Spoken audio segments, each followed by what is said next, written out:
Hey, Hey, are we here? We are? Yes. yeah, it's raining in London. Oh, what happened? Oh, Dark Paul. Oh, what happened? You didn't pay the bill again. Didn't pay the bill. Oh, Okay, well, we'll get started anyway. We know you'll fix it up. well. There we Hi, go. everybody, and happy holidays to everybody out there. First of all, welcome back to our Sunday night offering of Astronomy Outreach, the Astronomy Edutainment, the Sunday Night Astronomy Show. Hey, our last show of the year. Yeah. My name is Chris Corwin. I'm the creator of the social media channels known as Astronomy by the Bay. I'm also an amateur astronomer and a member of the Royal Astronomical Society of Canada. There you go. Back my two regular co-hosts this evening, Mr. Paul Owen from the Moon Shadow Observatory, beautiful Hampton. Paul, good evening, sir. Hello, hello. And Mr. Mike Powell from the PFO Observatory here in St. John. Mike, Merry Christmas, everybody. Merry Christmas, everybody. And we'd like to welcome all of you back tonight from YouTube and Facebook land. Thank you so much for your support. Now, on tonight's episode of the Sunday Night Astronomy Show, 2024 was a pretty fantastic year for celestial events, with the top event for most of us being the total solar eclipse back on April the 8th, right? Yes. What does next year have in store for us? Well, lots actually, from a lunar occultation of Mars to a partial solar eclipse at sunrise. I'll be presenting my picks of the top 12 celestial events for 2025. Where did It might be the top. you get Also tonight, Lionel Bud will return with another fine binocular target to enjoy. Paul will be presenting another Rosanna's fun fact this evening. I'll have a quick look at your photos that you've had submitted, and we'll stop it there. But I also wanted to ask everybody out there who would have a story to tell us about Christmas gift that they might have gotten for Christmas. So if you have anything that you received from Santa this year that you'd like to talk about or mention to us on the comments, please do. New toys. I love new Toys. toys. We'd like to hear about new toys for sure. Boys. Okay, so I guess we're gonna head to my part, I guess. Shall I start? Might as well. Yes. Okay. Yes. Sure. Screen shared here first of Mr. all. Music. Can't do that.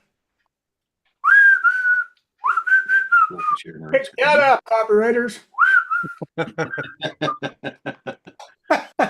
Need somebody from Whistler, Alberta be after you. Are we up there? Yes. Something says 10, twop, 12. 12. Twop 12. Is this iced tea Kimmy gave me or something a little more? Never mind. Oh. Hang on a second. It's not popping up here on my screen now.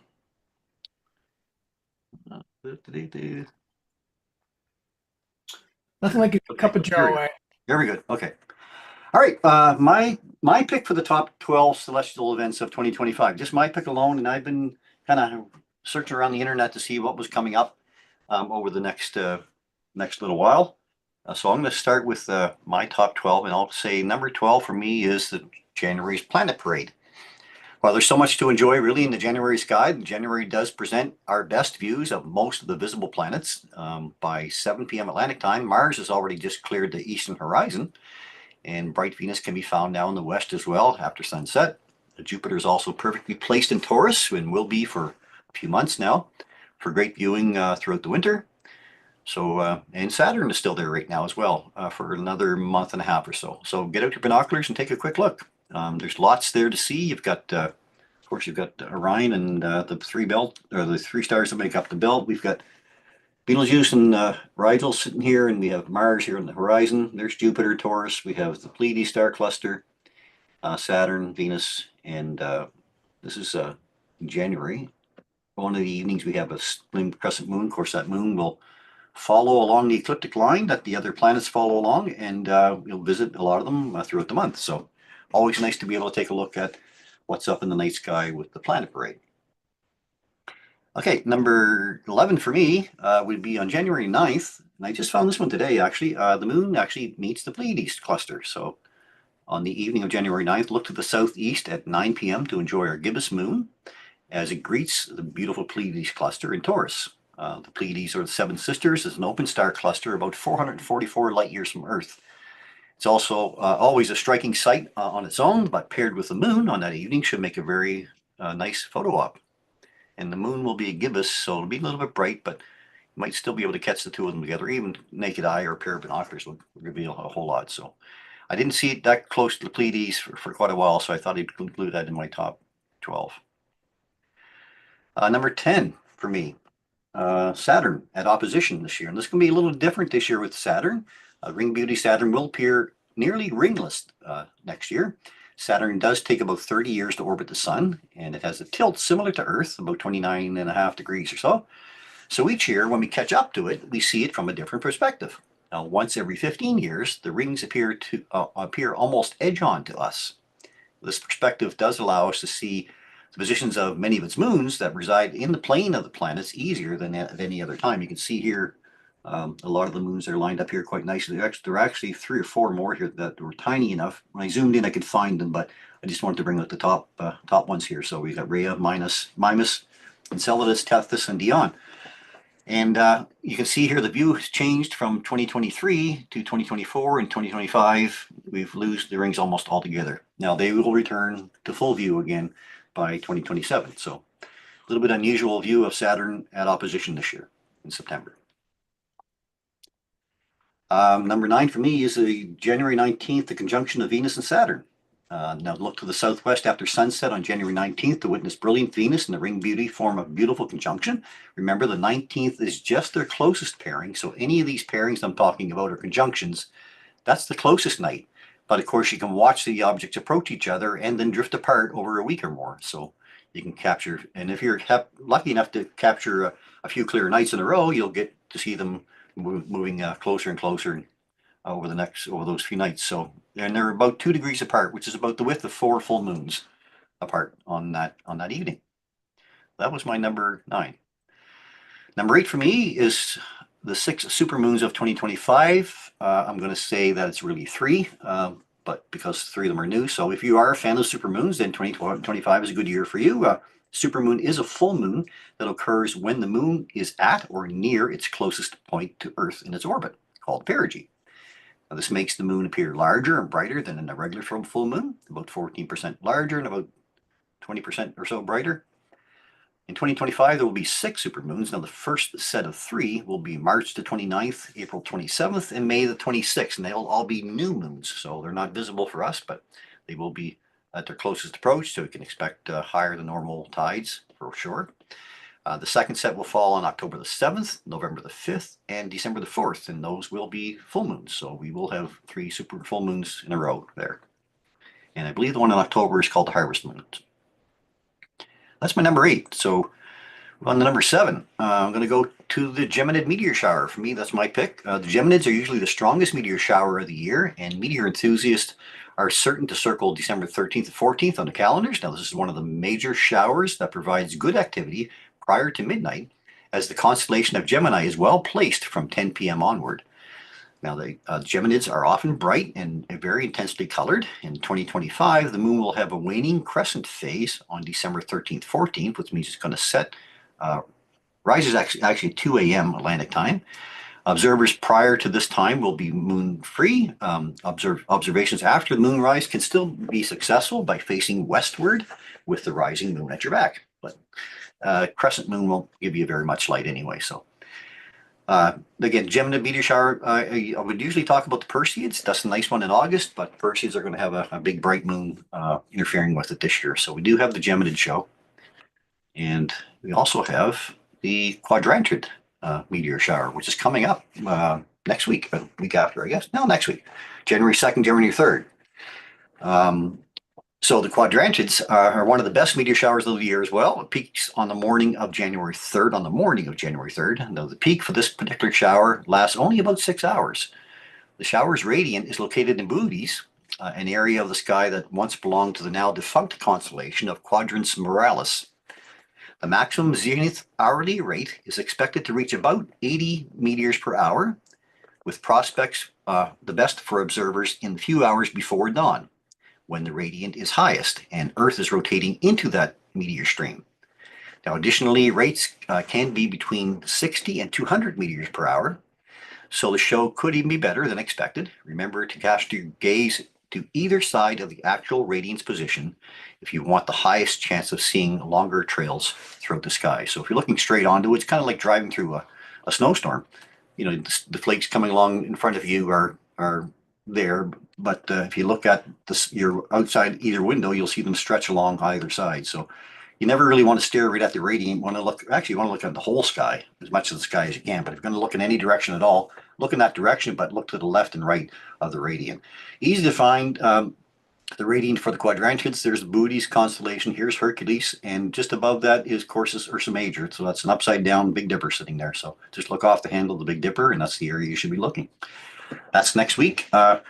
Looking northeast, January 3rd at 6 a.m. that time right there. So that's before sunrise, and that's the time that they're predicting. They're actually predicting the time to be around noon for the peak, but it will be building up to that point as well, of course. So actually, the shower has started on the 28th of December. It doesn't end until the 12th of January. So there's lots of time in between there to catch it as well. But that's the peak. So I would say that one is going to be my number 6 choice. My number 5 choice is this conjunction coming up, the conjunction of Jupiter and Venus. Is that the one? Yes, it is. Conjunction of the 3rd and 4th brightest objects, Jupiter and Venus, will take place in the morning of August the 12th.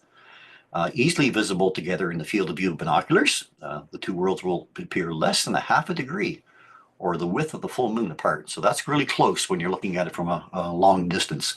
So here they are in our morning sky, or I'm sorry, in our evening, morning sky, 5 a.m. And here they are through a pair of 10 by 50 binoculars. So there's how close they'll appear. So watch for that one on August the 12th. Now coming back to my last 4. I would say these ones here. Okay, sorry, this is the other part of that. On the 20th, though, the waning crescent moon will join the two planets to make a nice celestial triangle. So that's ahead another 8 days past that date. So watch for that one as well. Now, number 4. Here we go. So on January 13th, we have a lunar occultation of Mars. Since the moon and the planets follow an imaginary line across the sky known as the ecliptic, occasionally the moon will pass in front or occult one of those objects. Now on January 13th, that object will be the red planet Mars. Mars will disappear behind the moon at 10:35 p.m. Atlantic time in the southeastern sky, and it will reappear from behind the moon at 11:49 p.m. Atlantic time. So Mars is at opposition or at its best viewing of the year, actually 2 days later on the 15th of March. So that's one to look forward to. That's one you don't get to see very often. So maybe a big telescope out and capture Mars passing behind the moon at that point. That doesn't happen very often. For me, our number 3 is our sun. I just put a post up this evening about possible aurora coming up here on New Year's Eve. The sun released several CMEs apparently today. One was from an X1.1 solar flare, so it's going to take a couple of days or so to get here. So they're predicting New Year's Eve into New Year's Day. There may be an opportunity for some aurora. So for me, my choice for number 3 in the list is the sun, and its resultant opportunities for more aurora. Astronomers are suggesting that we have reached solar maximum, the point at which the sun is the most active. Now, this results in complex sunspot groups, more opportunities for CMEs, and if we're lucky, opportunities for more aurora. This is the picture from today. So look at the number of sunspot groups on the sun today facing us. So it was just a matter of time before an X flare would pop up and we would have something that's Earth facing in our direction. So it's 3936, which is this one here, I guess, that the one that promoted the X flare today. We may be at solar maximum, but we still have a few years on the other side as well to exit down that part of the cycle, the 11-year cycle. So it doesn't mean that because we're at solar maximum, it's all over with. It continues on for at least another year. And I'm going to say my number 2 would be this one coming up on March the 14th, the total lunar eclipse. Now, after midnight on March the 14th, our moon will completely pass through the thicker part of the shadow we cast into space called the umbra. Now, this event is known as a total lunar eclipse. And we've also heard the term blood moon referred to a lot in this one as well. The event will begin at 12:57 a.m. Atlantic time. That's late. I know we're getting late now. This is Atlantic Daylight Time too, because we're into March 14th. So the first week of March, we switch our time over as our moon passes through the penumbra. Now, totality lasts starts at 3:26 a.m. and it lasts a full hour and 8 minutes, ending at 4:34. So that's a long time for this phase of the moon cycle. The last point of the eclipse when the moon exits Earth's penumbra is not till 7 a.m. in the morning. So we're talking about 6 hours here. Our next new lunar eclipse after this one is just a partial eclipse on March the 3rd of 2026. So hopefully we'll have some clear skies for this one. And my final one, you guys probably know what I'm going to talk about next, is this one here. The March 29th partial solar eclipse. Now we're not going to have a totality in our part of the world, but we will have a nice partial eclipse. The partial eclipse on March the 29th will be very rare, as the event for us happens at sunrise. The eclipse actually begins when the sun is below the horizon. The sun will rise at 7:09 a.m., partially eclipsed by the moon. Now our maximum eclipse will happen around 7:18 a.m. with an 86.4% of the sun eclipsed by the moon, which is that's not bad. Our eclipse will take 1 hour and 4 minutes to complete. And our next partial eclipse will be on August the 12th of 2026 with a maximum of 39% of the sun eclipsed by the moon. So this is the one to catch. And again, at sunrise, it's going to come up over the eastern horizon at sunrise. Get a spot where you're a little bit higher if you can in elevation to glance down at the location. I'll probably be down around Saints Rest Beach or that type of area where you've got a nice flat plain and you can get a really nice view, but you'll get this happy face sun rising at sunrise on March the 29th. So that's what I would say would be my top list so far for the year. Of course, all that can change. I mean, we can have a wild comet come out in the show, and again, lots of aurora opportunities over the next year or so. So that's where I'm going to leave that, I guess. Hello. Hello. I got a question or a quiz. Okay. Which is it going to be? When is it that you can see and photograph a new moon? When can you see and photograph a new moon in the daytime? A new moon, yeah. Oh. Go ahead. When? Well, I'll leave that, and then I'll leave that question out there. Okay. After Bino Bud, I might throw an answer out there. Let people ponder on that one. Okay.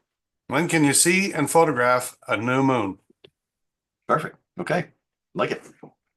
I don't know if anybody else has any other events that they've heard about or anything, but if you do hear of them, of course, just drop them into the page. I'll be happy to post anything that you might consider as a better celestial event. I know that Mars at opposition this year is going to be nice.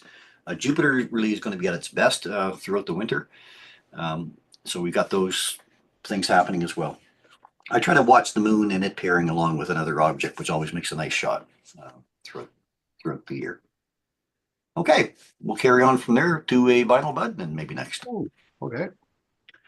And if anybody has any Santa toys that they'd like to tell us about, sure. All righty.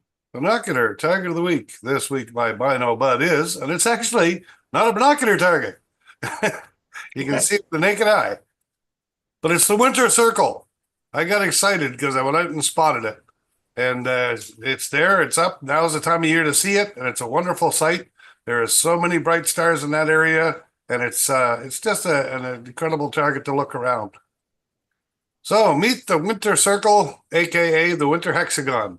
The winter circle or hexagon is a large circular pattern made up of some of the brightest stars in the northern hemisphere's winter sky, or the southern hemisphere's summer sky.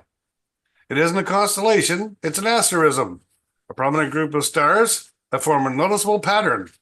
In addition, the winter circle has a smaller asterism inside it, actually called the winter triangle. So how do I find it in the sky? Well, it's not difficult, but if you're up at midnight and it was a clear night, go on out, look 180 degrees due south, look up, and you're going to see some of the brightest stars that we see in our sky at any time.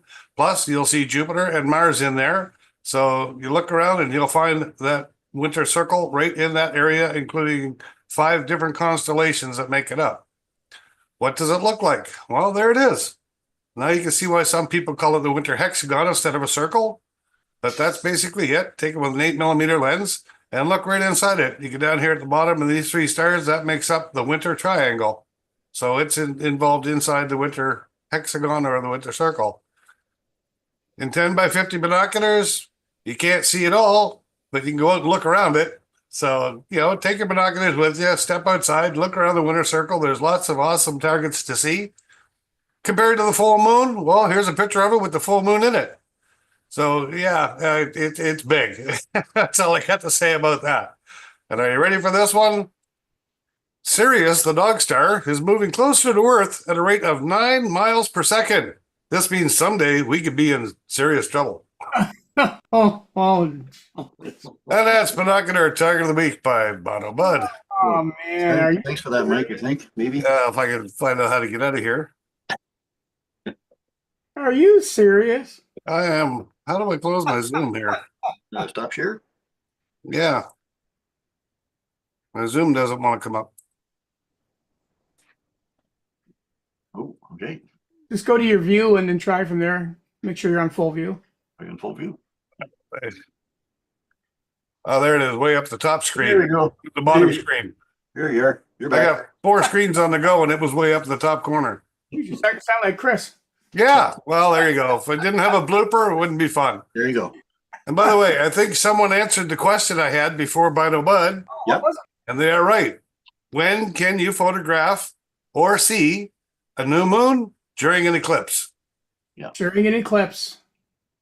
It's a new moon that goes in front to cause the eclipse. There you go. Makes sense. Makes sense. And it has Total to eclipse would be be best. apogee or perigee. Apogee or Apple G? Apogee and was it Parmesan cheese? Yeah. Parmesan? Apple G and Parmesan. Which moon's closer, apogee or perigee? We'll leave that question out there. Okay, we'll leave that question there. Okay. All right. So you guys, any talk there about, don't see any talk yet about Santa toys. I did see somebody that did mention that they get a pair of binoculars and they're going to take them outside and try to catch all of Bino Bud's targets in the year. Right. Oh. Except one, the winter circle. You can't get that in a pair In of the binoculars. total, in the total eclipse. There's going to be some super wide field binocular. Yeah. So, Chris, you mentioned somebody mentioned they had got some new stuff. So who got That's some somebody new? did. Tim Doucette mentioned that he had something new, and there was another person on my page that mentioned that they had got a new pair of binoculars. So Yeah. always a nice present, a pair of binoculars, because Yeah. they're so portable and they're so useful, and you don't have to use them just through. And while Chris is looking for that, there is still time. The 31st isn't until, or the 1st isn't until Wednesday. So if you care to get your favorite astronomers a gift, any one of the 3 of us, there's still time. Good. You can add to my gift. Good thought. Got myself a full frame Canon 6D Mark II camera. Hey! Now that's a nice new toy. That's a nice new toy. I was quite tickled pink, as they say. When you start putting your lenses on that, taking out and doing your astro photos with that, you're just going to freak out how beautiful that is. And you'll start doing that. It'll get you out of the house. Oh, I'm already freaking out. I haven't been in 2 days, but it's been nice. We actually get clouds tonight, but So next time we go out to Lake Livingston, whatever it's called, Florida Beach, take that with you. I'm also looking forward to Aurora. Yeah. Yeah. We may have one Chris was mentioning, perhaps New Year's. Perhaps Possibly. New Year's Yeah. Eve, yeah. There's a G3, there's an expected G3 level storm coming in now.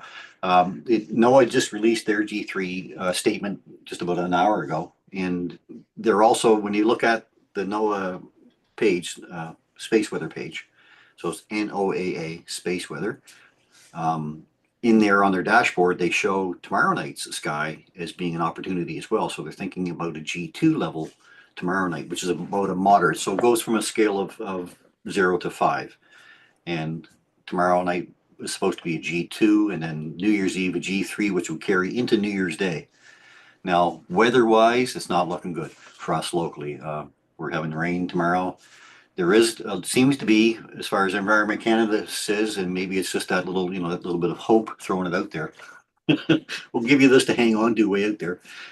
Is a bit of cloudy sky or partly cloudy sky on New Year's Eve. So if that happens, then we might have an opportunity to see some even with some cloud. New Year's Eve. So, well, yeah, but I mean, we're just at solar maximum now. So most astronomers are saying anyway. Yeah, well, we've got quite a little ways to go yet. Oh yeah, we got a couple of We years. still have a lot of treats in store. Yeah, Oh, couple years from down the other side for sure. Yeah. So, still lots of opportunity, and I showed you that great big group there of sunspots there today. Just amazing how many of them are actually Earth facing, and complexity of them was increasing today. So there was a number of C flares today, which are the minor ones, then a few M flares, but none of those had actually produced a CME. Only one, I guess, and then the X flare, of course, after that. So we'll just watch that over the next few days. I expect we'll have a lot more. Something else too that you guys can go out, meaning you guys out in YouTube land or Facebook land. When you go out and shoot a sunset, any time of the year is nice, but this time of the year you can go out and do it relatively early. And I did it the other night up a place here in Hampton called Judy's Lookoff, and I actually photographed about 4 different phases of the sunset, going from just as the sun just went down, so the sky's still bright, to when it gets just a little bit darker, and now the ground's starting to look a little dark, but there's still west, it's still quite bright. And then it goes to where the sky is starting to really color up nice, to the point where you're in that latter end almost of the blue, getting into that blue hour area where the colors get really deep and really rich. And you can shoot all that within 15, 20 minutes. And so it's something, if you want to practice your nighttime photography to get those kind of shots, find a good spot that you get a nice horizon of the sunset and go out and shoot those for a little bit. And then our friend Brad Perry, what he does, he shoots a lot of celestial things. So he looks for foregrounds, knowing all of that. And he's got the Photo Pills app and all the apps he needs to know where things are going to position themselves when he shoot them. But he always has very interesting foregrounds to really make your photo sparkle. So if you know how to capture those night skies as they go through their phases, and then do the same thing that he's doing with moons and stuff, but you use a cityscape in its place, or some kind of scape. It could be a landscape, whatever. It could be an old wagon in a country hill, whatever it is. And you can get some pretty nice pictures. So instead of just getting those standard, well, there's the sunset again, and we'll see a million of them. Put something really interesting in the foreground, but practice on those sunsets, and you'd be surprised. It doesn't take very long to get the light just right and the colors just right, and then go find your really cool, interesting foregrounds to shoot. And then you can do it. Mike just got a new camera, and all you need is a tripod, a camera, and if you don't have a remote release, just use the timer on your camera and go out and have a ball. And this time of the year, you can do it all before 6 o'clock. That's it. Yeah. Yeah, before supper. Yeah. Sure. Okay. There was a comment here. Mindy says, "How come the sun is going crazy? There was all these M and X class flares that were bound for the Earth strike zone, and then they didn't hit.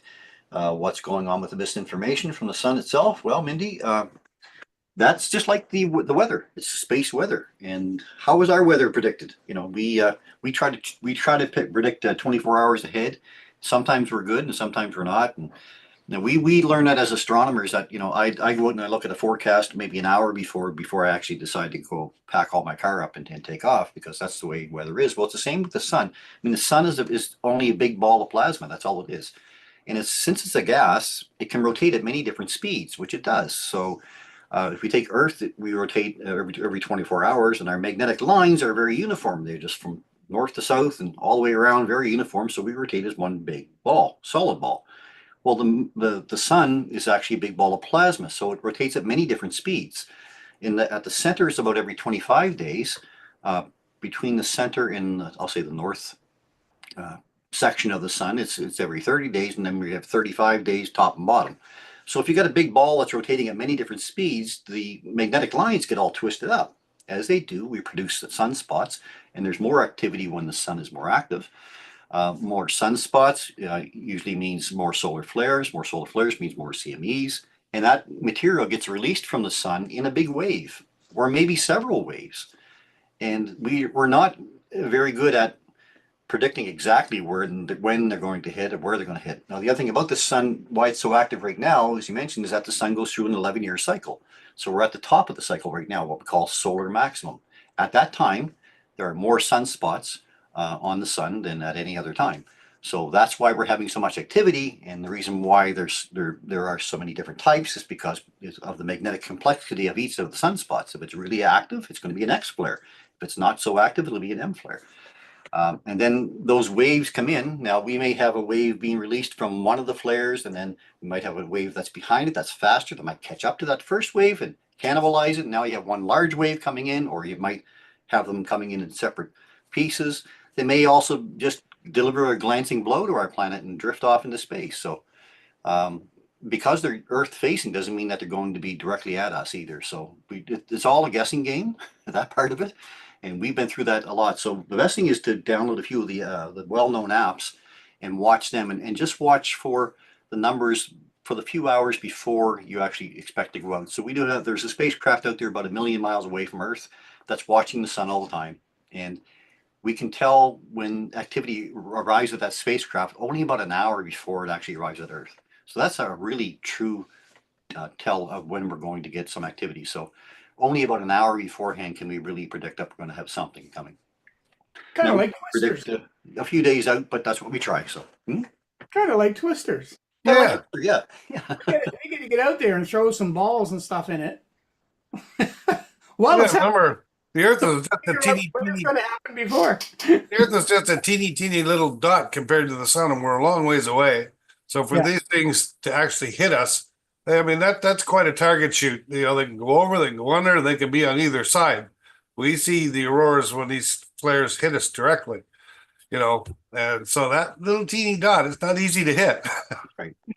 Now, Mindy commented back, what do you think, or what's your take on my phrase misinformation from the sun itself? Just wondering if this isn't that kind of channel. well, it isn't. If you think it's a conspiracy, then this is not your channel. You're right. I don't entertain any conspiracy theories at all.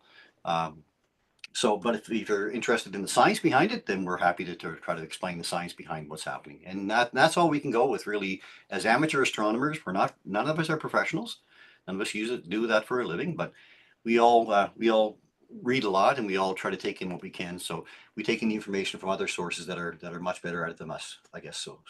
So I would say that the misinformation coming from NOAA is not misinformation. It's not on purpose. There are actually people called space weather forecasters now. That's their job. They actually study the sun 24 hours a day and warn companies to tell them that there's something coming. And especially if it's a large, Well, a lot of satellites and stuff. They have to satellites have to be all that kind of stuff, yeah. shut down, that kind of stuff. So it can Yeah. affect the planet really hard. So it is a very serious topic for sure. Well, the joke was in 2025, they gave our weatherman a pair of binoculars. In 2026, they're going to give him a window to look out.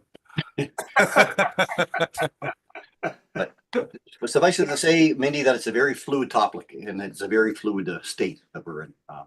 Yeah, no question. Okay, All right, what else we got? what else we got? Well, we got a What up, few Doc? photos to share. Huh? Say, what up, Doc? I got a few photos to share. Well, we're kind of early too. Yeah, you were going to. Well, we still got. Oh, we got less time yet. Oh, yeah, We less got time. Rosanna too. Yeah, And- well, let's do the Rosanna first. Actually, And by the way,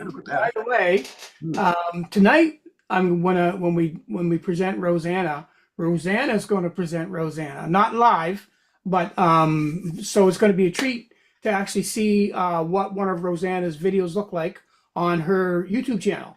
So we're actually going to present tonight's Rosanna, produced by Rosanna. So it's going to be a treat tonight to see that. Awesome, great. Bring it on.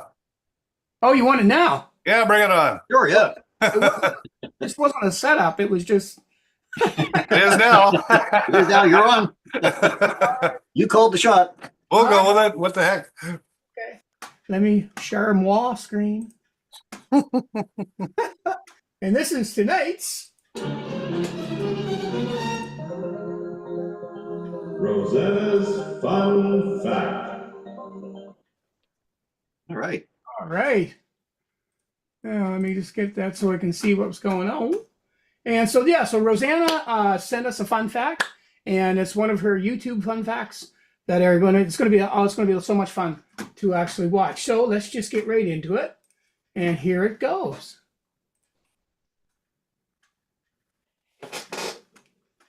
Hello, everybody. So the countdown is on to the holiday, and everywhere it really is starting to look like Christmas.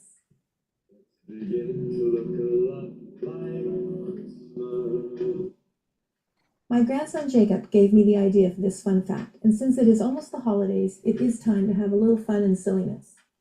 We were driving along and ordering Gemini, Siri, or whichever AI lives in my phone, to play various songs on Spotify when Jacob remarked how much he liked both Bruno Mars and Freddie Mercury.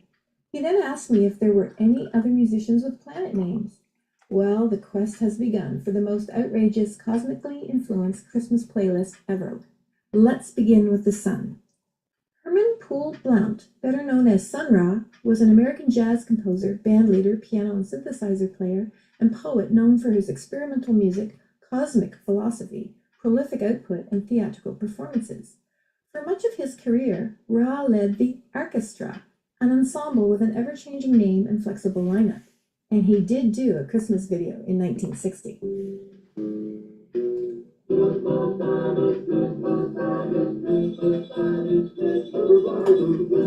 Heading now to Mercury, the question is, did the group Queen ever compose a Christmas song? Oh, yes, they did. Anyone remember Thank God It's Christmas?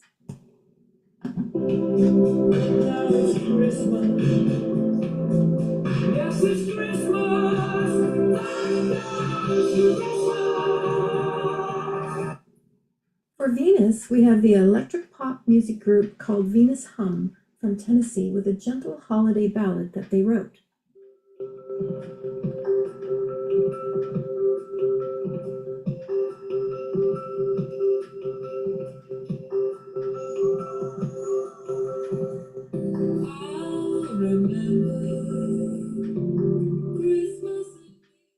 Now, Gustav Holst, the composer who wrote The Planets musical suite, skipped Earth, but I decided not to skip Earth.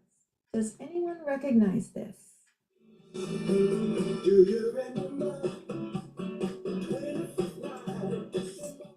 Yep, it's December by Earth, Wind, and Fire. So things get a little trickier as we head to the outer planets. There is, of course, Mars, with Bruno and a great album cover.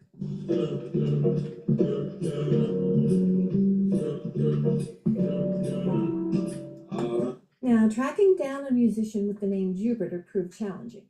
But there was a Brazilian musician named Jupiter Apple, and he did record a permanent tropical holidays piece, which might make you want to trade in your rum and eggnog for a pina colada.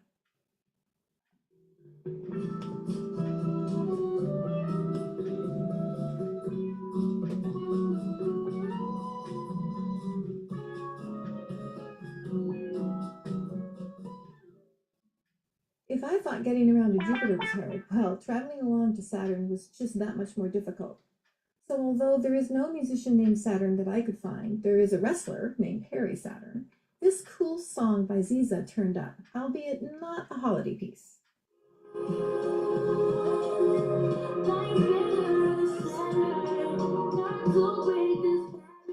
And believe it or not, there was a song, A Christmas Carol by Uranus.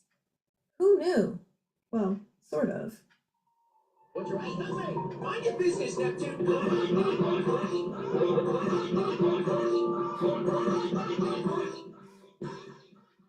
There were several contenders for Neptune's spot on the playlist, but this one was the winner, even if I had to stretch the rules a little bit. I've never really gotten over Pluto being demoted, so I found a musician named Pluto Shervington singing a song about ram goat liver, which must be a Christmas delicacy somewhere.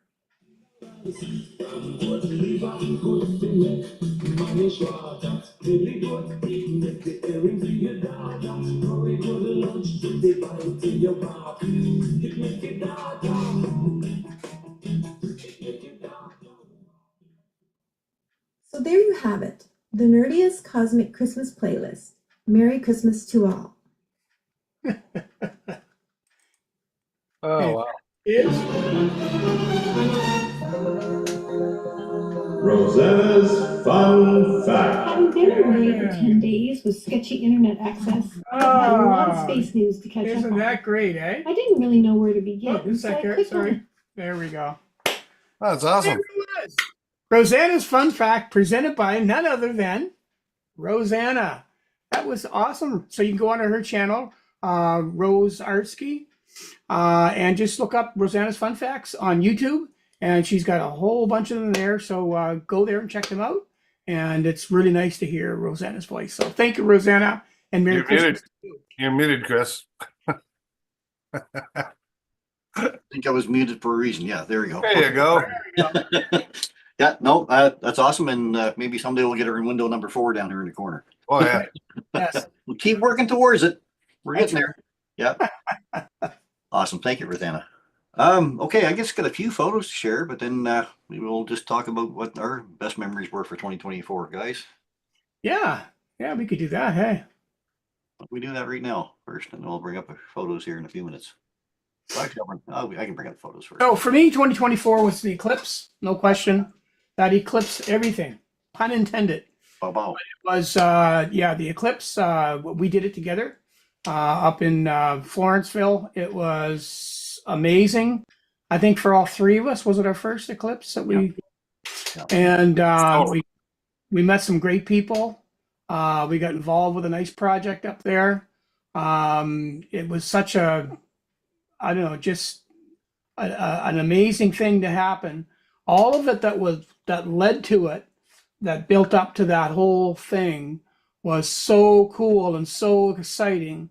But nothing was exciting as actually experiencing that eclipse. And for me, that was definitely my huge event of the year. Second, of course, was the 2 auroras that we had, one in May and one in August, I'm going to say.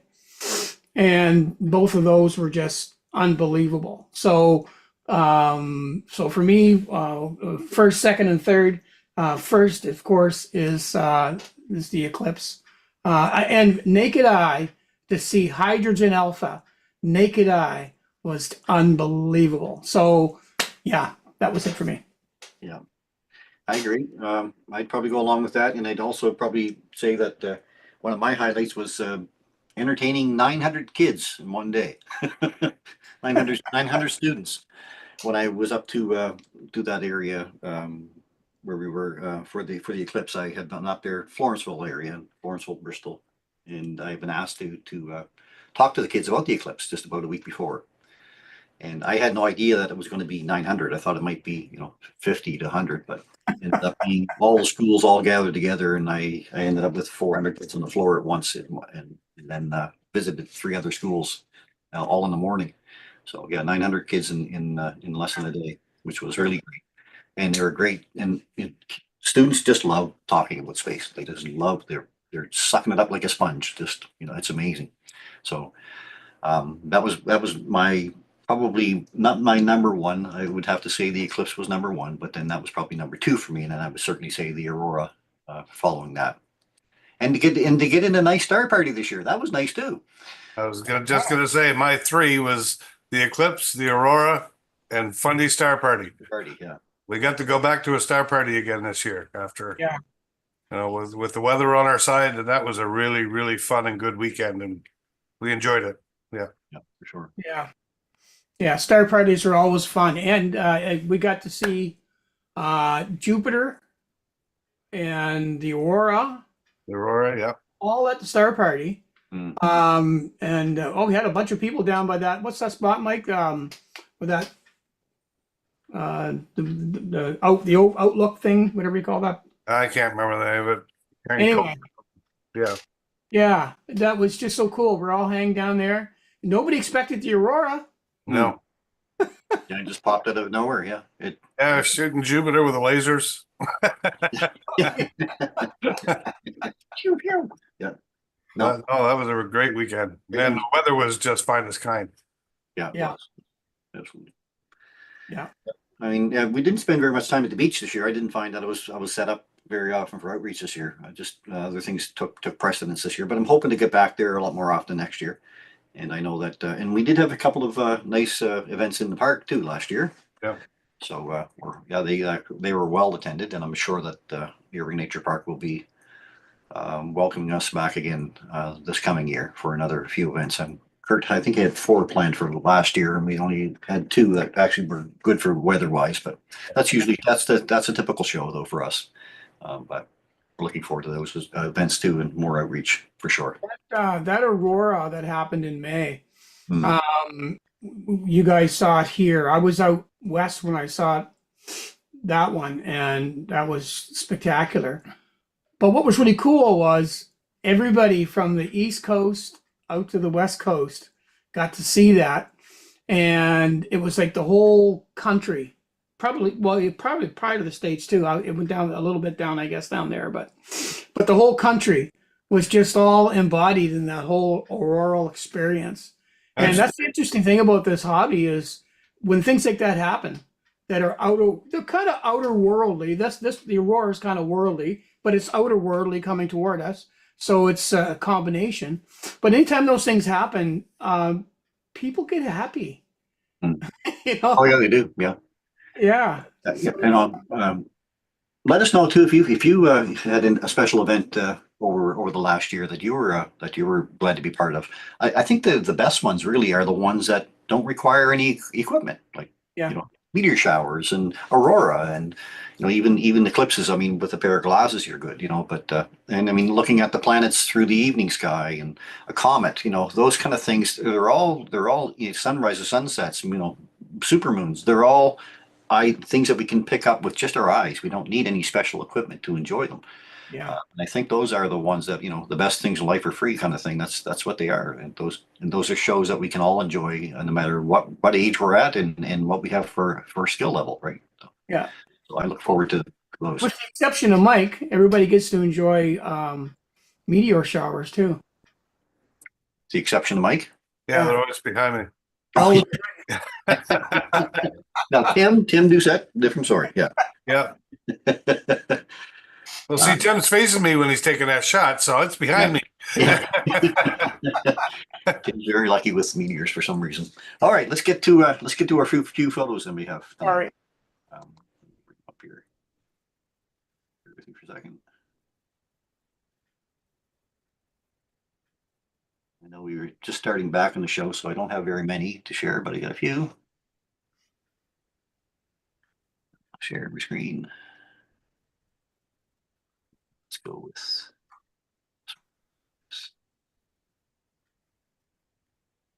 Here. So we got this picture from Jennifer LG. So Jennifer says, hi, Chris, attached are 3 photos that I've been working on imaging over 2 or 3 evenings each. Now, C27 or the Crescent Nebula. This is this one here, of course. You guys see that okay? Yeah. Yeah. It looks great. M31 Andromeda Galaxy. And 30, M110. And M45 the Pleiades. There you go. Look at the All dust. photos were taken with my C-Star S50 and processed in Serial, Gray Expert, looks like, and Photoshop. I'm looking forward to more clear skies this winter after nearly a whole month of cloudy skies in November, for sure, and part of December, too. Yeah. So, Jennifer, appreciate that. Nice work. Nice done. Okay, I'm going to move on to Chris Benoit now. Chris says, hi, Chris. He says that this year was awesome for astro imaging. I had the chance to buy a Celestron Nex Image 5 from a friend. He said, this is my first ever dedicated camera for astro imaging, and I do like it a lot. He said, here are some of the images that I took with this little gem. So here's a few that he shared with me. Nice moon capture there. Oops, back again. High speed. Yeah. There's some detail surface detail. Mars shot. It's right there. There's a nice Jupiter capture you got. Fantastic. Well done, Chris. Wow. Shot. So yeah, well done. Those little cameras do really well. They've been proven, like those Nex Image cameras. They're getting so good now. That's all we had for years, right? To deal with. Now, thank you for that. Okay, I'm going to move over to Kathy Adams now. Kathy's Christmas tree cluster, also known as NGC 2264, is an open cluster of stars embedded in what's called a diffuse nebula. Now, at the tip of the tree is the Cone Nebula, and mid-center to the right is the Fox Fir Nebula. This area, there's a Cone Nebula.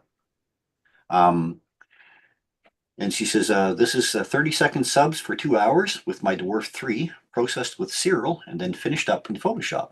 I'm going to try for 60-second subs next. So, well Yes, done, sir. Kathy. Yeah, very nice. Yes. There's not a lot in there. It is, yeah. And here's her Pleiades. I bumped up my exposure from 30-second subs to 60-second subs for approximately 90 minutes. I'm going to give the 120-second subs a shot next. Dwarf 3 with serial and Photoshop again. So Yes, Yeah. sir.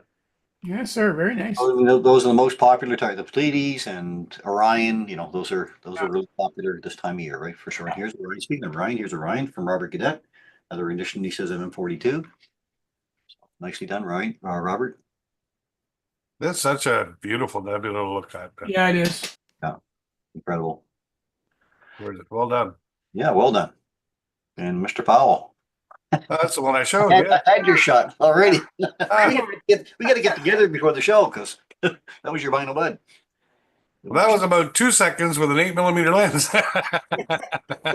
Yeah, amazing. So yeah, that's big and bright, or just huge in the sky right now. It's It is a monster. 25 I was degrees. trying to figure out a place on the lawn where I could see it all, but I ended up having to walk out and stand in the middle of the road with traffic coming, and anyway. I mean, you Yeah. can see Rigel right there as one of the base stars of Yep. the rectangle, the circle, and here's Aldebaran. Eberron right in Taurus. Yeah. Around to Gemini and Castor Pollux, and Procyon and Cirrus. on Sirius, and Auriga, Capella up the top. Capella and Auriga there. So that's them See the Pleiades just off to the right there. in here. Yeah. Yeah. Well done, Mike. Nice shot. There's a lot in there. It's There is. it's really cool to wide field like that. Great to Yeah. pan binoculars in that area for sky for sure. And Mr. Owen, you're captured. Beautiful sunsets, yeah. We were talking about it too. You said the blue hour happens every evening and every morning. The most calm sky color transition from day to night and night to day. Photographers' favorite time. Yeah. Certainly. Yeah. That was the final part of that little spiel I talked about earlier. Right. But when you look at the ice and you look at the snow, it's got that nice blue glow to it from the sky. Right. Yeah. I wonder if that was the night at sunset. I looked east and the whole eastern sky was orange. Yeah, wasn't that strange, eh? That was weird to see a whole eastern sky orange. Yeah. Yeah. One of the photos I took from that same thing, I actually pointed it towards northeast. And No, it was right on. the same color as that. Yeah. It was crazy. Yeah. Well done. Anybody catch the sea dogs? Or the sea dogs? The sunducks. Sundogs. Yeah. Yeah. Somebody sent me a picture of one, asked me what they were. So Yeah. nice. Awesome, Paul. And if you have any photos you'd like to share, you can always send them in to astronomybythebay@gmail.com. We love getting them. We love sharing them. So send them in there. We'll have them up on our next broadcast. Also, I'll just mention quickly Lisa's lookup. I'm waiting for Lisa's January calendar. I'm sure it's coming soon. But this is her December calendar. Lisa's Lookup Astronomy and More. That's where she comes from. And Lisa Fanning puts this together every month for us. So she gives us the event, the date of the event, and the peak time of the event, and what you'll need for seeing tools, binoculars, naked eye, or telescope. So you can find her at Ruby Moonbeams on Instagram, Mastodon, Facebook, Threads, and now on Blue Sky. Thanks, Lisa. And of course, our final picture here is the December-January calendar put out by Kurt Nason. You can find this at sjastronomy.ca. This is the full 6-week calendar, which lists all the major events that are happening over the next 6 weeks. So find it at sjastronomy.ca. And I think I'm going to stop sharing from there. Probably be a good idea. Ta-da. Right. All right. Oh, my eyes are watering. Oh, don't cry. It's not good. I know the show's coming to an end here. But... Yeah, that's what it is. Oh, Oh, yeah. Time for Tissio. oh, pistachio. Oh. You have to watch that Master Disguise if you've never seen it. Okay, that's our show for this evening, I guess, guys. Hey, so we hope you enjoyed the program tonight. Special thanks once again to Rosanna for Go ahead. okay. Oh, wait. Thank you, Rosanna, very much. And go ahead, Paul. No, I was just going to say this is our last show for the year. Hmm. And and I'm sure, Chris, maybe you already had this planned. I don't know. But if you didn't, Just wanted to say Merry Christmas to all of our viewers out there, and hope you guys had a great Christmas and a nice New Year plan coming up, and that you're looking forward to 2025, because I've got a really cool feeling that 2025 is going to be not only full of celestial events, but it's going to be a really good year for everybody. So Merry Christmas and Happy New Year to everybody out there, and to my co-host here as well. Absolutely, yeah. So Oh, wow. Same way, Paul. Thank you. Yeah, and I mean, I want to say thank you for everybody who's been following us for the full year here as well on the program. Actually, 5 years now, right? So it's been a long go, but it's been fun all along the way. So we're looking forward to carrying it into 2025 now as we move in. So special thanks again to all of you who share our program out there with your friends and family. Remember too, we do love getting your photos, so send them in to astronomybythebay@gmail.com, and we'll be happy to put them up on our next broadcast. So until next week, wishing all of you a very happy new year. Lots of clear skies in your future. As we like to say, guys, open your eyes, view the skies, and keep your scopes. Point it up. That's it. I'll call Rusty. And we'll sign out.